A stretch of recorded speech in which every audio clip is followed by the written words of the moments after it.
ఒరే వీరన్న, రేపు ఉదయం మన పొలంలో నాట్లు వేయాలి. నువ్వు పొద్దున్నే సిద్ధంగా ఉండు. అమ్మో, పొలానికా? నా వల్ల కాదు. మన ఊర్లోనే మంచి వ్యాపారం చేద్దామన్నయ్య.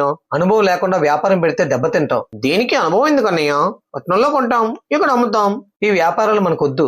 మనకు తెలిసిన వ్యవసాయం చేసుకుందాం. నేను ఇక నుండి నీతో కలిసి వ్యవసాయం చేయలేను. నాకు రావాల్సిన వాటా నాకు ఇవ్వు. మనకు ఉన్న 10 ఎకరాల్లో 5 ఎకరాలు నీ పేరు మీదే ఉంది కదా, దాన్ని అమ్ముకుని జాగ్రత్తగా వ్యాపారం చేసుకో.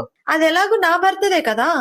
మేం అడిగేది మావయ్య గారు సంపాదించిన ఆస్తిలో వాట. ఆ మాటతో రాజన్న లక్ష్మితో పాటు వీరన్న కూడా ఆశ్చర్యంగా చూస్తాడు. కొంతకాలానికి వ్యాపారం పూర్తిగా దెబ్బతింటుంది. వ్యాపారం చేసి తప్పు చేశాను.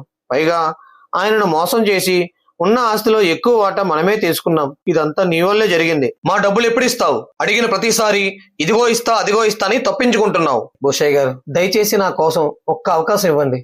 త్వరలోనే అప్పు మొత్తం కట్టే బాధ్యత నాది. నన్ను క్షమించన్నయ్య. నీ మాట కాదని వచ్చినందుకు నాకు తగిన శాస్తే జరిగింది.